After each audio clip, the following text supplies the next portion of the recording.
Good morning. It's Tina Winbush and Susan Ellis who've been co-workers for about 10 years at Children's Healthcare of Atlanta. They were in information technology. They knew each other. They were always kind to one another, but they weren't exactly friends. Until one day, about 2 years ago, they were talking, and as they were visiting, it was Tina who confided that her husband, Rodney, was on dialysis. He was struggling with kidney failure. He was only 43 years old then. It was Susan then who confided that her husband, Lance, was also on dialysis. He was about 41. He too was in kidney failure. They both began talking about the struggles they were going through and this medical issues that they had to be facing at home. Well, time went on. They continued to visit, a little more compassionate and caring towards one another since they understood what each other was going through. They both then later explained how their husbands were on the wait list to be able to get a kidney transplant. Again, more time went by, and it was last August. Both women had gone to the restroom, the women's restroom, and were washing their hands when it was Tina who said, "What is your husband's blood type?" And Susan said, "Type O." "What is your husband's blood type?" Tina said, "Type AB." They just stood and looked at each other.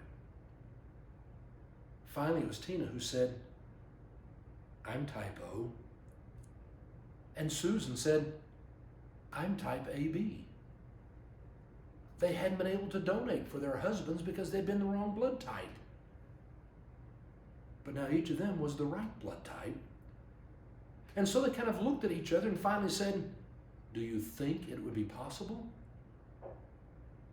They both felt something was happening here. This was maybe something meant to be.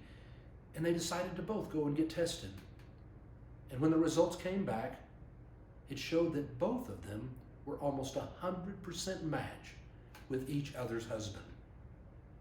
The person who was in charge of donor program there at the Piedmont Atlantic Hospital said she had never seen a case where two people had chosen to want to give to a different donor, to a different recipient, and actually were complete matches. But they were. And so now each was wanting to give to be able to be a blessing to both husbands. And so it was that back in March, they went into surgery. 4-hour surgery, 4 times. 4 4-hour surgeries as kidneys were moved around. It all went flawlessly. It was perfect. No hitches at all.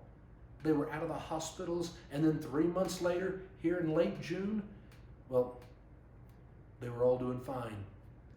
The men were able to be getting out and going on hikes and were back with family and friends. Rodney was able to be with his 2 sons. Lance was playing with his 2 daughters. They each felt so incredibly grateful. They hadn't felt this good in 10 years. I like the way the women describe it, though. They said, we went from co-workers to family. We just kind of skipped the friendship part. They are family now. In fact, when Rodney and Tia's son is going to be playing in his first football game in college, well, Lance and Susan are going along for the weekend to be there with them. No, they are sharing life together because together they have given life. It's what I like to call a special grace moment. Those moments when God wants to move in our lives and bless us and is right in front of us if we can open our eyes and be ready to experience, to receive. And the way you receive, the way you give, is by choosing to be kind. It's when you live in that spirit of kindness that sometimes you receive and sometimes you give, but always you are blessed. You will be blessed. You'll experience those gifts of God's grace moments when you choose to be willing to love your neighbor, no exceptions. Have a great week.